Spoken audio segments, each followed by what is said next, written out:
전혀 없지만 연극이나 음악회, 뮤지컬, 오페라 가격은 천차만별입니다. 낮은 가격에 10배까지 차이가 나는 좌석도 있습니다. 그럼 가장 비싼 자리는 얼마나 좋은 자리일까요? 지휘자와 연기자 혹은 연주자의 표정이 보이는 곳, 그들의 숨소리와 땀, 침이 튀는 곳에 있는 자리가 가장 비싸답니다. 무대에 있는 자들의 치열함에 조금이라도 가까이 갈 수 있기 때문에 비싼 자리가 된다는 거지요. 우리는 많은 날들을 살며 예배를 드리고 있습니다. 주일 예배부터 새벽 예배까지 매주 반복되고 있습니다. 그러나 오늘이라는 날은 인류 역사에 한 번입니다. 오늘 이 시간 드리는 예배 역시 역사에 딱 한 번입니다. 그러므로 우리의 삶 중에서 예배드리는 순간이야말로 가장 귀하고 또 치열해야 합니다. 그렇다면 우리 교회에서 가장 좋은 자리는 어디일까요? 좀 더 가까이 오십시오. 땀과 침이 튀는 곳으로 오십시오. 제 숨소리까지 거칠게 들리는 가까이에 오셔서 매 시간 한 번뿐인 예배에 동참하십시오. 삶의 성패는 예배에서 결정됩니다. 예배에 성공하십시오. 그러므로 앞으로 당겨 앉으십시오. 앞자리는 금자리입니다. 지금까지 여러분에게 이 권면은 11년 전 설교를 제가 그대로 인용한 것입니다. 그런데 오늘 제가 토시 하나 틀리지 않게 여러분에게 그대로 인용한 이유는 여러분에 대한 미안함 때문입니다. 현재 우리의 예배 환경은 매우 열악합니다. 좁고 답답합니다. 앞으로 나오고 자시고 할 것이 없습니다. 겨우 끼어 앉아야 할 때가 많습니다. 그래도 오늘은 비가 와서 안 나오신 분들이 많네요. 제가 저만 넓게 있어서 미안합니다. 조금 있으면 여기까지 다 함께 시킬 것 같은데요. 우리 이렇게 자리가 열악해도 예배 반드시 성공해야 합니다. 우리 예배당이 육신적으로는 4등 칸도 되지 않지만 내가 앉은 예배 자리만큼은 로열석을 만드셔야 합니다. 십자가 위에서 나 위에 피 흘려주신 주님의 땀과 피냄새를 맡으시고 나의 반역과 죄에도 불구하고 나를 여전히 동정과 사랑과 지지로 바라보시고 권면하시는 하나님 아버지의 따뜻한 시선을 만나시기를 바랍니다.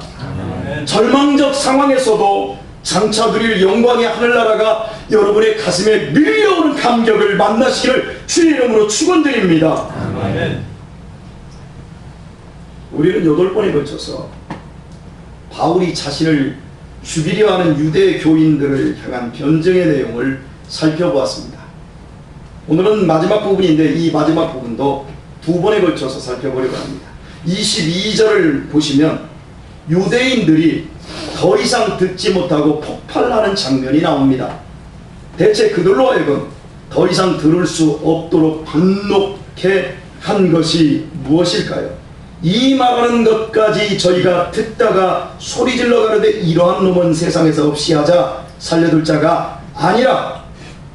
이 폭발하는 이 장면, 도대체 무엇이 그들을 폭발시킨 것일까요? 21절을 한번 읽도록 하겠습니다. 21절입니다. 다 같이 읽습니다. 시작.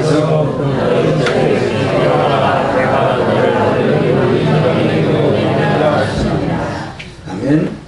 유대인들의 격발은 하나님께서 바울을 이방인에게로 보냈다고 말한 것 때문입니다. 평범한 말입니다. 하나님이 나를 이방인에게로 보냈다. 떠나가라. 내가 너를 멀리 이방인에게로 보내리라. 평범한 말인데 이게 유대인의 입장에서는 매우 분노할 일입니다. 하나님께서 이스라엘을 세계 모든 민족 중에서 유일한 당신의 백성으로 택하셔서 구약 성경을 만들어내셨습니다. 이것이 유대인들에게는 민족적인 큰 자부심이었고 기득권이었습니다. 그래서 유대인은 하나님의 백성된 이 기득권을 놓치지 않고자 절대 자기 고향뿐만 아니라 다른 나라에 가서 살면서도 타민족으로 동화되는 일이 없습니다. 지금까지 2000년 동안 유대인들은 그들이 아시아에 살든 유럽에 살든 아프리카에 살든 유대인으로 그냥 삽니다. 동화되지 않았습니다. 그러나 이방인이 유대인이 되는 것은 얼마든지 용납합니다. 유대인의 율법과 신앙을 가지는데 그들의 문호가 개방되어 있습니다. 단 이방인이 유대인처럼 하나님을 섬기고 율법에 따라 살려고 하면 반드시 선행되어야 할 조건이 있습니다. 그것은 이방인이 반드시 예루살렘으로 와서 할례를 받아야 하고 성전에서 결례를 행하고서야 하나님의 백성으로 살 수 있게 됩니다. 모압 여인 루시 베들레헴으로 와서 유대인의 결례대로 순종했기에 다윗의 증조모가 되었던 것처럼 바울 시대에 이방인이 하나님의 백성이 되려면 먼저 예루살렘으로 와야 하고 할례를 받아야만 했습니다. 더 구체적으로 말하면 이방인이 하나님의 백성이 되면 먼저 유대인으로 귀화하여야만 되어진다는 것입니다. 이것은 유대인들 입장에서는 누구도 건들 수 없는 철칙입니다. 그런데 바울이 이것을 무시해버렸습니다. 하나님께서 자신을 이방인에게로 보내서 그들을 하나님의 백성으로 불러냈다고 하자 그들은 동시에 이렇게 생각했습니다. 저 인간이 선민된 우리 유대인의 허락도 없이 어떻게 이방인이 하나님의 백성이 된다고 말하고 있는가? 우리가 허락하지 않았는데. 이런 속내로 유대인들이 경악을 금치 못하고 분노와 증오심을 폭발하며 바울을 죽이려 든 것입니다. 한번 여러분에게 묻겠습니다. 사람이 어떻게 해야 하나님의 자녀가 됩니까? 우리는 본질상 진노의 자녀입니다.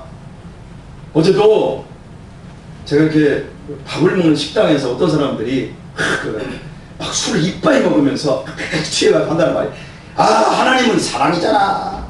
하나님이 다 사랑한대. 아닙니다. 본질상 진노의 자녀입니다. 그건 우리들의 생각이지요. 물론 햇빛과 비도 내려주십니다. 그런데 이 땅에서 사는 날 동안 그냥 죽어버리는 거예요. 그건 진짜 사랑이 아니에요. 자, 사람이 어떻게 해야 하나님의 진짜 자녀가 됩니까? 오직 하나님의 주권적 예정과 선택에 의해 성령님께서 주시는 믿음으로 예수를 구주로 믿어 하나님의 자녀가 됩니다. 아멘. 모태신앙은 없습니다. 모태교인일 뿐입니다. 모두 예수를 구주로 믿는 믿음으로만 하나님의 자녀가 됩니다. 유대인도 마찬가지입니다. 태어나면서 유대교인이 될 수는 있지만 하나님의 자녀가 되는 것은 아닙니다. 하나님의 자녀가 되는 권위는 모두 하나님의 주권 속에 예수를 믿음으로만 되어집니다. 유일합니다. 다른 방법이 없습니다. 그러나 유대인들은 어처구니 없게도 그 권위와 주권을 자기들이 가지고 있다고 착각하고 행사했습니다. 그래서 자기들의 율법과 관습에 맞추어서 순종하는 이방인들에게만 하나님의 백성이 되는 것을 그들이 허락했습니다. 저희 여식 하영이가 반주도 하고 참 예쁩니다.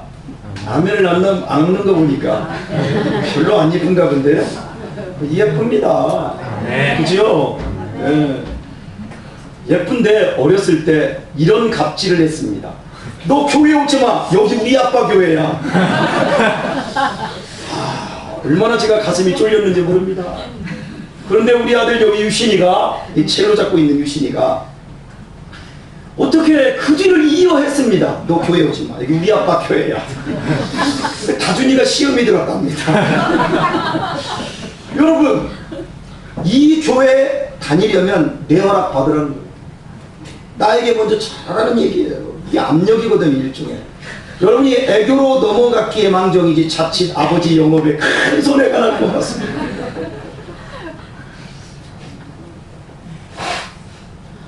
우리 아들만의, 우리 딸만의 문제가 아니에요. 여러분도 조심하십시오. 여기 먼저 왔다는 것으로 목에 힘주고 입 삑죽이며 텃세 부리면 영업 망치는 겁니다.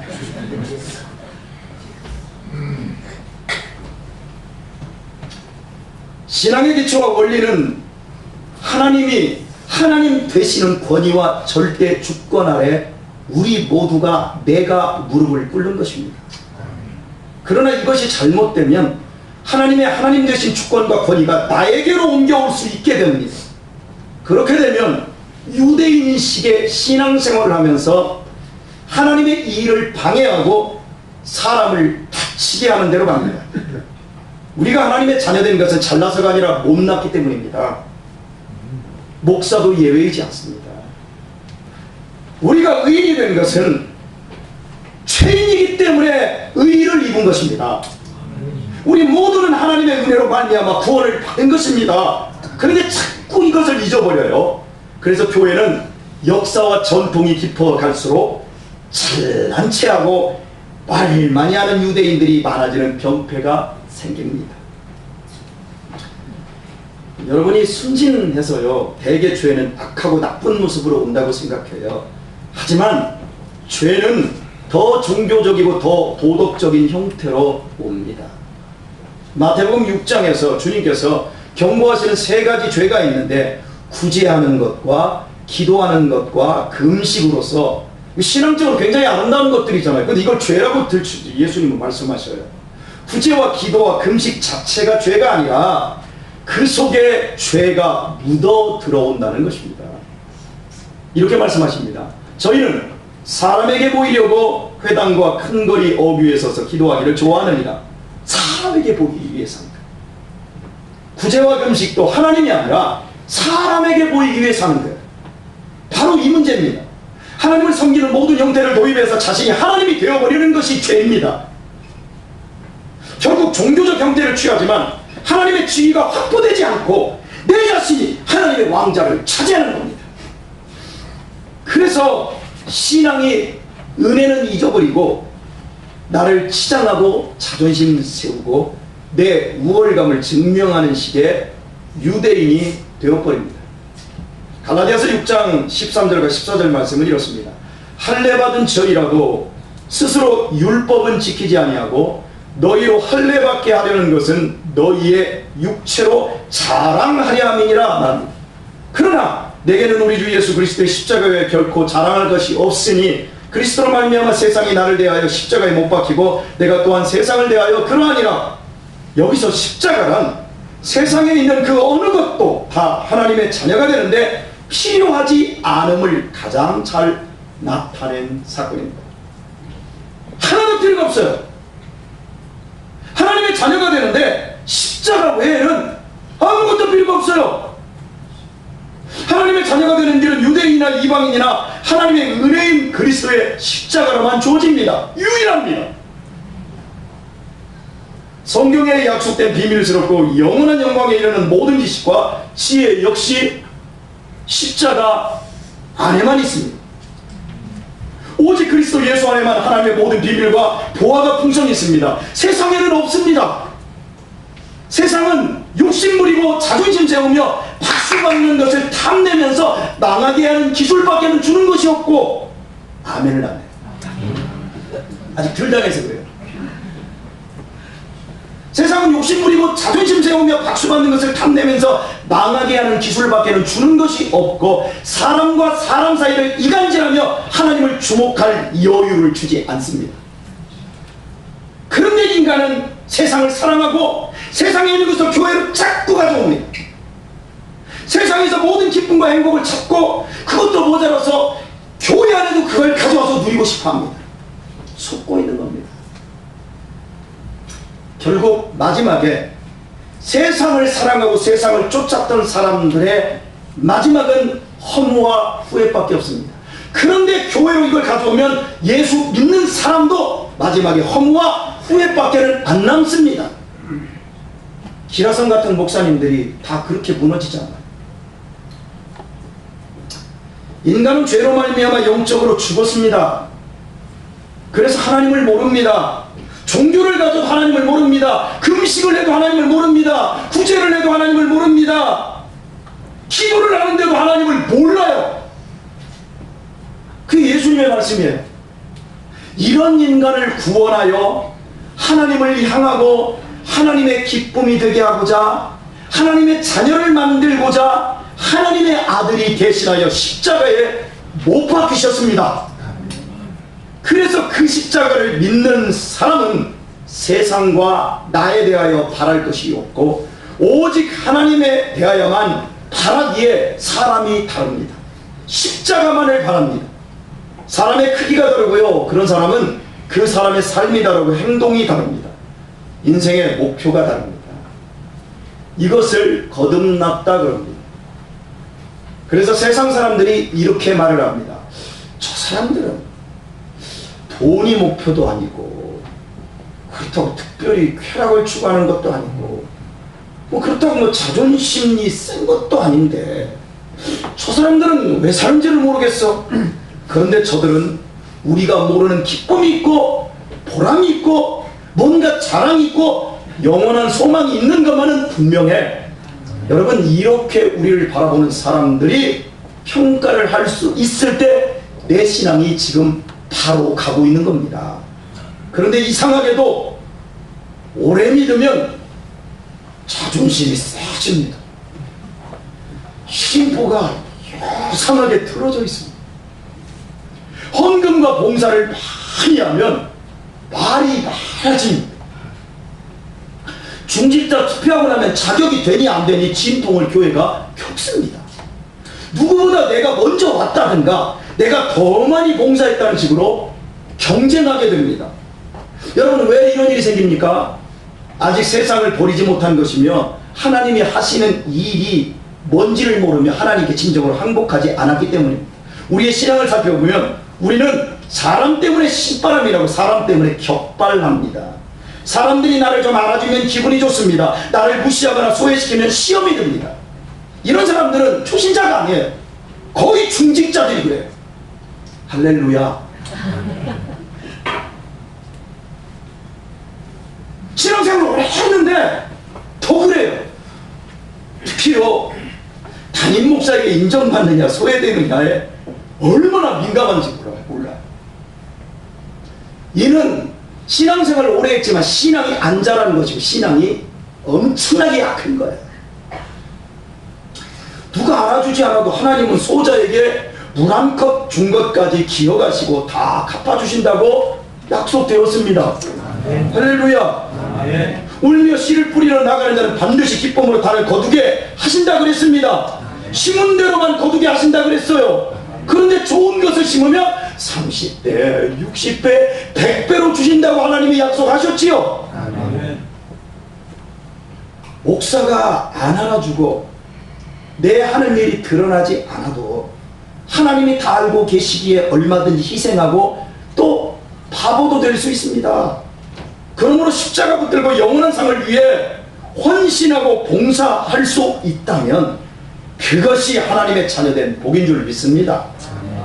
이론이 아니라 실제로 그렇게 사는 것이 기쁨이고 신앙입니다. 우리는 신앙이라고 하는 이름으로 그렇게 사는 사람들입니다. 여러분의 자랑이 어디에 있고 여러분의 속상함이 어디에 있는지 보십시오. 확인하십시오. 교회 갔더니 돈 있고 배운 사람들이 판을 쳐서 눈꼴시네. 목사까지 있는 사람만 좋아한다 이겁니다. 어디서 많이 들었지요? 멀리서 들은 것도 아니고 내 입에서 들었지요. 그치요? 나 그래서 돈 있고 배운 사람들 껄떡대고 목사까지 그런 사람들하고 짝짝꿍 된 게 싫어서 나 봉사 안 하겠다 이겁니다. 이렇게 한심한 목사님들을 대표해서 제가 대답을 하겠습니다. 목사가 속물이라서 돈 있는 사람들만 좋아해도 당신만은 은밀한 중에 보고 계신 하나님 앞에서 신앙생활을 신실하게 잘하십시오. 목사가 수준이 안 된다고 당신 신앙을 내팽개치거나 사명을 버리고 목사 핑계를 대지 마십시오. 그럼 수준 낮은 목사나 피장, 파장이 됩니다. 목사라 할지라도 신앙과 인격이 뛰어나기 쉽지 않습니다. 목사는 구속의 은혜를 더 받았을 뿐 못난 것은 다 똑같습니다. 오히려 목사가 더 못날 수도 있어요. 그러므로 목사에게 시험 들고 자시고 할 것이 없습니다. 불쌍히 여겨주시고 더 사랑해 주시면 복이 될 것입니다. 물론 저야 목사로서 괜찮은 사람입니다. 이 정도 목사 만나기 쉽지 않습니다. 이거 짜고 치는 고스톱. 저야 괜찮은 사람입니다만 이 정도 목사 만나기 쉽지 않다. 그래서 제가 푼수이고 팔품입니다. 말을 안 하면 오히려 올라가는데 말을 해서 더 깎이는 푼수이고 팔품입니다. 저도 합니다. 그것을 여러분들이 아십니다. 그러니까 여러분이 아시니까 잘하라는 거예요. 목사의 허물을 감싸고 넓은 마음으로 신앙생활 잘하십시오.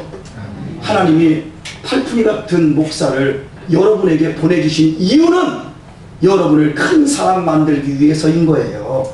할렐루야. 여러분이 아무리 잘났고 신령하더라도 여러분의 신앙평가를 사람에게 절대 두지 말란 말입니다. 목사에게도 두지 말란 말이에요. 왜냐하면 여러분은 십자가로 말미암은 구속받은 하나님의 자녀이기 때문입니다. 그렇지 않고 비판이나 악담이나 하면 여러분은 하나님의 자리를 찬탈하는 악질적인 유대인의 실수를 범하게 됩니다.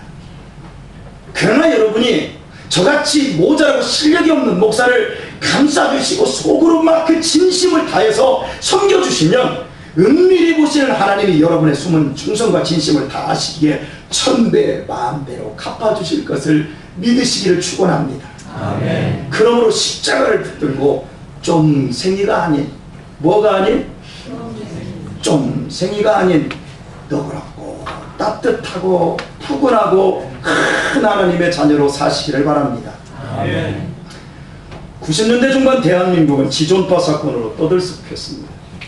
여기 40대는 다 기억을 하실 겁니다만 지금 24년 전 사건이지요. 예, 그때 26세의 두목 김기환을 필두로 제가 그때 26이었습니다. 저는 동갑이었습니다. 근데 이 김기환을 필두로 불우한 어린 시절을 보낸 20세, 21, 22살 초반의 청년 6명이 살인단체를 만들고 5명을 납치해서 연쇄 살인하고 자기들의 이 담력을 키우기 위해서 인육을 뜯어먹고 자체 소각장을 만들어 시신을 모두 불태웠던 무시무시한 사건이었습니다. 그들은 경찰에 잡혀서도 이러잖아요. 근데 경찰에 잡혀서도 얼굴을 가리지 않고 얼굴 땅땅히 들고 조사 내내 언론을 향해 분노와 욕설을 퍼부었습니다. 난 인간이 아니다. 더 죽이지 못하고 잡힌 것이 아니야. 여러분, 죄책감을 느끼지 못하는 그들의 모습을 보면서 우리는 앞뒤를 봤어요. 그때 우리 대한민국 국민들은 충격에 휩싸였습니다. 그런데 이런 앞뒤들에게 전도하려고 하는 사람이 생겼습니다. 사랑의 교회 전도대 소속 집사님 8명이 전도하겠다고 나섰습니다. 그들이 전도가 될까요? 아니. 그들을 전도해도 되는 겁니까? 그들이 예수 믿으면 그들도 구원받을 수 있는 것입니까? 판사들도 이들과의 접촉을 꺼려했고요. 정작 지존파 본인들도 의사를 구하자 면회를 그들이 거부했습니다. 하지만 사랑의 교회 집사님들은 포기하지 않고 그들을 전도하기 위해 모든 방법과 수고를 아끼지 않았습니다. 막 그냥 24시간 릴레이로 그들을 위해서 계속해서 중보기도 하고요. 싫다는데도 정성스럽게 매일같이 편지 쓰고요. 사식도 넣어주고요. 매일같이 면회하고 계속 면회를 요청하는 거예요. 막 감옥문을 두드리는 거예요. 그 결과 20살짜리가 제일 먼저 면회를 허락받았습니다. 그리고 한두 명씩 마음의 문을 열기 시작하더니 결국 모두가 예수를 구주로 영접하고 속죄의 눈물을 흘렸습니다. 그들은 진심으로 회개했으며 속죄의 의미로 모든 장기를 기증하였고 시신은 해부학 교제형으로 내어놓고 죽었습니다. 그리고 사형 집행되는 날까지 옥에 있던 기결수들에게 복음을 전하고 그리고 찬송 부르며 다 죽었습니다. 여러분, 그들이 구원받았을까요? 그들이 천국에 갔을까요? 대답이 시원치 않습니다. 우리의 신앙의 근거가 무엇입니까? 십자가예요. 저도 십자가이고 여러분도 십자가이고 지존파도 십자가예요. 그래서 복음이에요. 세상적으로 지존파는 지옥 1번지이고 여러분은 지옥 2번지이고 저는 천국 1번지입니까? 아니에요. 우리 모든 지옥 1번지예요. 쇳덩이만 가라앉는 게 아니라 쇳가루도 가라앉아요. 지존파는 통째로 천국 같습니다. 제가 이렇게까지 여러분에게 말씀드리는 이유는 여러분의 믿음을 위해서인 거예요. 여러분, 지존파면 첫 번째 지존파, 원조 지존파가 누군지 아세요? 바울 사도예요. 예수 믿는 사람이라면 남자와 여자뿐만 아니라 아이까지 잡아 죽이는 악귀였습니다. 이 지존파보다 더 나쁜 놈이 바울 사도였어요. 스데반을 죽이는데도 앞장선 증인이었습니다. 그는 스스로가 지존이었어요. 그런데 하나님은 이런 악귀를 용서하셨을 뿐만 아니라 이방인을 구원하는 일에 사도로 멋지게 쓰셨습니다. 그것이 십자가에 나타난 하나님의 사랑이요 하나님의 능력이고 우리가 이 복음을 믿어 하나님의 자녀가 된 거예요. 모태신앙으로 태어나서, 내가 목사의 자식으로 태어나서, 내가 장로의 자식으로 태어나서, 아니요, 예수를 구주로 믿음으로 십자가의 은혜로만 우리가 구원을 받은 것입니다. 지존파뿐만 아니라 우리 모든 인류의 죄를 다 달아도 십자가에서 죽으신 주님의 무게보다 크지 않습니다. 주님의 사랑이 하나님의 구원의 능력이 얼마나 큰 줄 아십니까? 끝이 없어요. 다음이 없어요. 사탄도 십자가 앞에서 항의를 못해요. 진심으로 회개하고 십자가를 붙드는 것, 그 누구에게도 시비를 걸 수 없어요. 왜요? 예수 그리스도의 십자가로 인해 나타난 하나님의 사랑을 이길 수 있는 죄가 세상에 없기 때문입니다. 할렐루야. 그만큼 크기에 우리가 진심으로 회개하고 십자가를 붙잡으면 죄사함을 받아 하나님의 자녀가 되는 겁니다. 그래서 복음인 거예요. 이 복음을 믿는 사랑하는 여러분, 여러분의 구원에 대해 의심하지 마시고 감사하시기를 축원합니다. 이게 안 되니까 우리 안에서 조금 잘할 때는 구원 받은 것도 같고 안 할 때는 아직도 먼 것 같고, 그게 내 안에 있는 거예요. 그게 십자가하고 아무런 상관없는 신앙생활을 하니까 힘도 없고 감격도 없고 즐거움도 없는 거지요. 지존파를 전도한 내용이 나중에 전도행전이라는 책으로 나왔는데 한 부분을 제가 읽어드리겠습니다. 동역자들에게 지존파를 전도하자고 제안했더니 겁에 질린 얼굴로 다들 고개를 저었습니다. 그놈들은 재판도 하지 않고 한강 보수분이나 시청 광장 같은 데 끌어내 공개 처형으로 하루빨리 죽여야 합니다. 그놈들은 구원받을 자격이 없어요. 오히려 그 시간에 딴 사람 전도에 시간 낭비해요. 괜히 오해받을 일 우리 하지 마십시다. 옳은 날이었습니다. 그러나 나는 일주일 동안 기도하며 각계 격파로 한 사람씩 설득하여 결국 전도 특공대를 조직했어요. 지존파를 전도하는 데 성공한 그들 역시도 처음에는 엄청난 복음의 능력이 아닌 유대인식의 생각을 했던 것이었습니다. 그러나 결국 그들이 생각을 바꾸고 십자가의 복음을 전하자 엄청난 복음의 능력을 경험하게 된 것입니다. 지존파 두목 김교환이 마지막에 자신을 전도한 집사님에게 보낸 편지는 이렇습니다. 집사님, 생각하면 내가 왜 그렇게 바보같이 살았는지 모르겠습니다. 그때는 제 눈에 무엇인가 가리워져 있었습니다. 저는 이제 죄에 대한 대가로 죽지만 세상에서는 죽음으로도 용서받을 수 없을 것입니다. 저는 이제껏 세상이 더럽고 잡스럽고 악한 줄만 알았습니다. 그런데 그것이 아니었습니다. 세상이 아름다운 것을 이제야 깨달았습니다. 저는 이제 회개하고 세례받아 새 사람이 되었습니다. 늦게라도 하나님의 자녀가 된 것은 그나마 다행이고 감사하지만 원통한 것은 봉사할 시간이 없습니다. 인간이기를 포기했던 김기환은 예수님으로 인해 인간이 되고는 자기 손에 죽은 사람들에게 어떻게 속죄해야 할지 몰라 밤마다 고통 속에서 울부짖었답니다. 인생을 다시 시작할 수 있는 기회가 없다는 것이 너무 한스럽다는 말이 그의 마지막 사형 일지에 남겨진 말이었습니다. 그는 영장에서 마지막 순간 눈물을 피우듯 흘리며 나 같은 죄인 살리신 주의 놀라와 찬양을 불렀다고 합니다. 이렇게 6명은 1994년 추석 전날 밤에 모두 형장의 이슬로 세상을 떠났습니다. 그러나 김기환을 비롯 6명의 시신은 그들의 소원대로 장기 기증이 이루어지지 않고 모두 화장 처리되어 버렸습니다. 아무리 궁해도 흉악범의 장기를 이식할 수가 없고 악귀 같은 몸을 표본으로 쓸 수 없다는 이유였습니다. 하나님이 십자가를 용서했지만 세상은 절대 용납할 수 없었던 것입니다. 이것이 유대인의 생각입니다. 우리가 하나님 앞에서 구원받은 자녀, 십자가를 말미암아 구원받았다고 얘기해도 세상은 절대 우리를 용서하지 않습니다. 그러나 우리를 하나님이 용서하셨습니다. 십자가를 용서하셨습니다. 말씀을 했습니다. 여러분 유대인입니까? 하나님의 자녀입니까? 여러분은 유대인식으로 생각하십니까?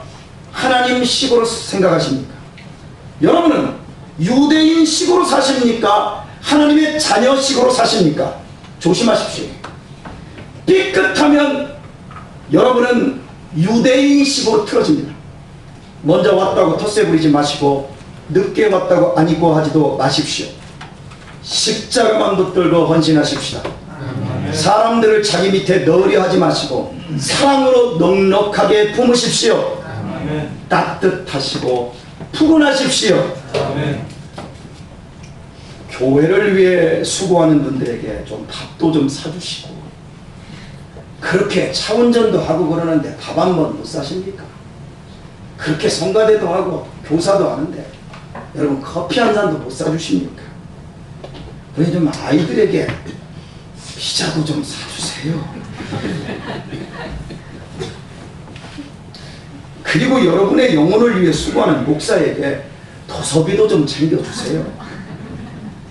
목사님 이 소리만 빼면 오늘 설교 100점인데 항상 목사가 허물이 많고 모자람을 기억하세요. 여러분이 목사를 품을 수 있는 더 큰 사람이 되십시오. 앉아서 고개만 딱 다음 주에 와서 헌금 딱 넣고 고개만 딱 갖다 놓고 가지 마시고 큰 사람이 되십시오. 그렇게 해야 하는 이유는 여러분은 유대인이 아니라 구원받은 하나님의 자녀이기 때문입니다. 왜 유대인식으로 잼생이처럼 누구를 용서하지 않고 앙탈지게 살아요?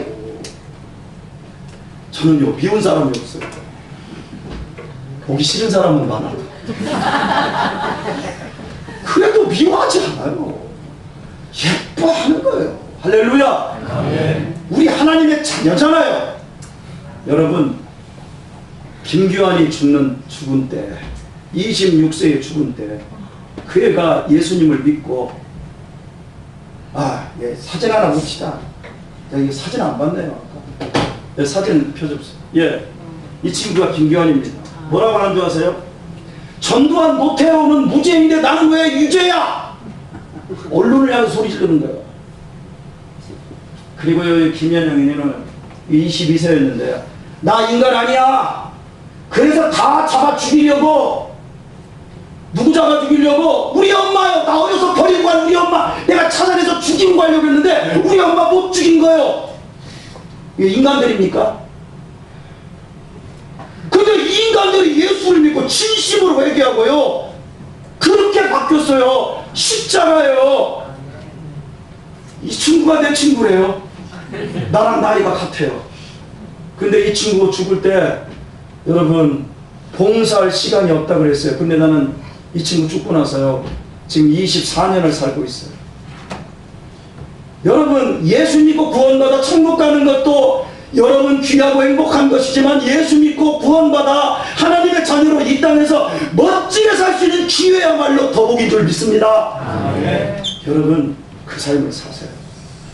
죄송합니다. 사나마나한 삶은 없지만 나중에 다 살고 오면 본인이 느껴요. 내가 사나마나한 삶을 살았네. 밥 먹고 똥 싸고 술 먹고 밥 먹고 놀고 그냥 살아. 여러분 그러지 마시고 여러분 하나님의 자녀답게 사십시다. 여러분의 아름다운 선행과 봉사 원신을 은밀한 중에 보시는 하나님께서 천배 만배로 갚아주실 믿음 가지고 사십시다. 여러분이 하나님의 자녀된 것을 아시고 남은 생에 복음의 엄청난 행복을 누리며 사시다가 모두 천국 가서 이런 인간들 다 만나고 원조지존파 바울사도 선생 만나고 할렐루야. 여러분 가슴 깜짝 놀래요. 저 권목사는 안 왔네. 그러면서 누구는 종 안 올 사람이 오고 다 그럴 거예요. 십자가입니다. 할렐루야. 찬송하겠습니다.